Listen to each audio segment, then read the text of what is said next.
இந்த சபஹார் போர்ட், இந்த போர்ட் ப்ராஜெக்ட்ல இந்தியாவோட கான்ட்ரிபியூஷன் இருக்குன்ற உண்மை உனக்கு கண்டிப்பா தெரிஞ்சிருக்கும். ஆனா இதுக்கப்புறம் இந்தியா ஃபண்டிங் சார்ந்து பெருசா இனிஷியேட் பண்ண மாட்டாங்கன்னு நம்ம கவர்மெண்ட் அறிவிச்சிட்டாங்க. நிறைய பேர் சொன்னாங்கல்ல, அந்த ப்ராஜெக்டை பாதியிலே கை விடுறீங்க அது இதுன்னு சொல்லிட்டு. ஆக்சுவலா பாதியிலே இல்லை.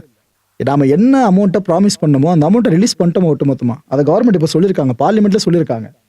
அதாவது இதுக்கப்புறம் பணம் எதுவுமே கொடுக்குற மாதிரி இல்லைங்க இந்த ப்ராஜெக்ட் சார்ந்து. பிகாஸ் சொன்ன பணத்தை ஏற்கனவே கொடுத்துட்டோம்.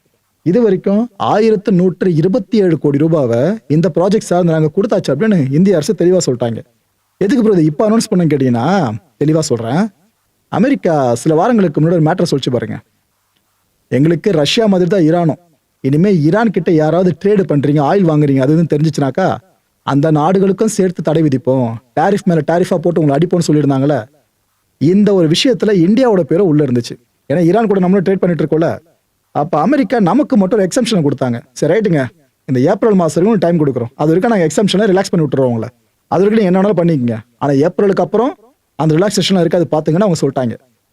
இப்போ அந்த ஏப்ரல் மாசம் வரப்போதா, ஸோ அமெரிக்காவோட அந்த ரிலாக்ஸேஷன் எக்ஸ்பைரி ஆக போதா, இதை முன்னிட்டு தான் இந்தியா இப்போ அறிவிச்சிருக்காங்க. இதுக்கப்புறம் இந்த போர்ட் ப்ராஜெக்ட்ஸ் அந்த பெருசா நாம ஃபண்டிங் பண்ண மாட்டோம்னு இப்போ அனௌன்ஸ் பண்ணியிருக்காங்க. ரைட்டு மக்களை இந்த கான்டென்ட் பொறுத்தவரைக்கும் நாமெல்லாம் சிந்திக்க வேண்டியது ஒரே ஒரு விஷயம் தான். ஈரான் எதிர்பார்க்கிறதையும் அமெரிக்கா செஞ்சு கொடுக்கணும்.